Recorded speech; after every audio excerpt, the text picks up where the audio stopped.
Et si l'une des figures les plus influentes de l'histoire humaine n'était pas apparue dans un vide historique? Et si certains symboles, certaines croyances, certaines histoires attribuées au christianisme avaient des racines beaucoup plus anciennes? Aujourd'hui, Maison Bantu vous emmène dans une enquête intellectuelle fascinante, inspirée du livre Le Christ volé, écrit par Dibombari Mbok. Un livre qui défend une thèse audacieuse.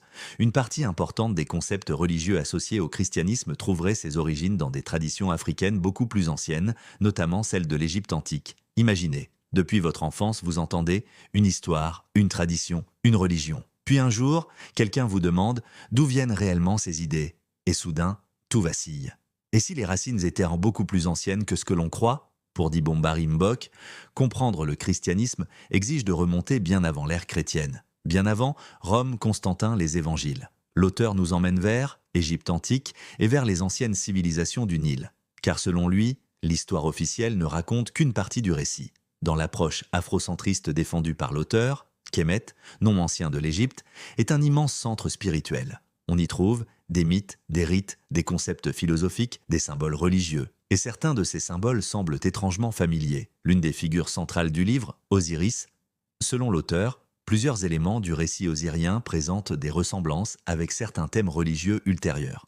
Mort, résurrection, victoire sur la mort, espérance, coïncidence, influence, transmission culturelle, le cœur du livre est là. Dibombari Mbok soutient que de nombreux concepts religieux auraient connu des transformations, des adaptations, des réinterprétations au fil des siècles. Et si les religions étaient dit moins des créations isolées que des héritages transformés? Les idées voyagent, les peuples échangent, les croyances évoluent. Selon l'auteur, aucune tradition religieuse n'émerge totalement de rien. Et l'histoire des religions serait aussi l'histoire des transmissions culturelles. Pourquoi cette question est-elle importante? Parce qu'elle touche à la mémoire, l'identité, l'héritage culturel. Pour de nombreux penseurs afrocentristes, l'Afrique a souvent été exclue des récits fondateurs de la civilisation mondiale.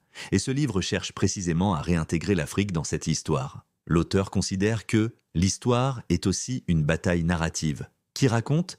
Qui est reconnu? Qui est oublié? Car celui qui contrôle le récit contrôle souvent la mémoire collective. Le livre établit également un lien avec la colonisation. Selon cette lecture, la domination politique s'accompagne souvent d'une domination culturelle. Et parfois, les peuples finissent par ignorer leur propre héritage. Le livre invite à comparer, étudier, rechercher. Pas nécessairement à accepter chaque conclusion, mais à interroger les récits établis.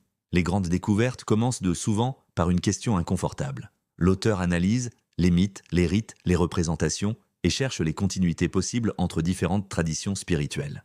Et parfois, les ressemblances sont troublantes. L'une des idées fortes du livre, l'histoire religieuse est beaucoup plus longue que les frontières des religions modernes. Les croyances évoluent, les récits se transforment, les symboles changent de langage, mais l'idée centrale peut survivre à travers les siècles. Pour l'auteur, retrouver les racines africaines de certains savoirs est un acte de réappropriation, pas pour exclure les autres, mais pour comprendre l'ensemble du parcours historique.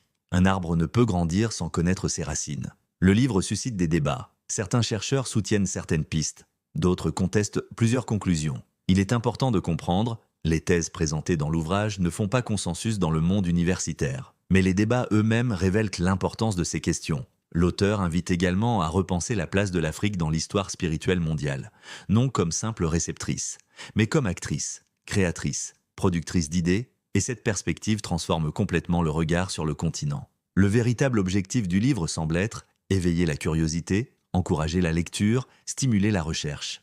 Car la connaissance commence lorsque l'on accepte de remettre en question ce que l'on croit savoir. Le véritable message de Le Christ volé est peut-être celui-ci. L'histoire des civilisations est une histoire de transmission, d'influence et de réinterprétation. Et l'Afrique mérite d'être étudiée comme l'un des acteurs majeurs de cette histoire. Et si la plus grande découverte n'était pas de changer de croyance, mais de mieux comprendre l'histoire qui les a façonnés? Le Christ volé est moins un livre de réponses définitives qu'un livre de questions, des questions sur l'histoire, la mémoire, la spiritualité, l'Afrique. Il pousse le lecteur à explorer, à comparer, à réfléchir et surtout à ne jamais cesser de chercher. Si cette vidéo vous a fait réfléchir, abonnez-vous à Maison Bantu. Parce que l'histoire n'est jamais aussi simple qu'elle en a l'air. Et parce que comprendre ses racines est souvent la première étape pour comprendre le monde.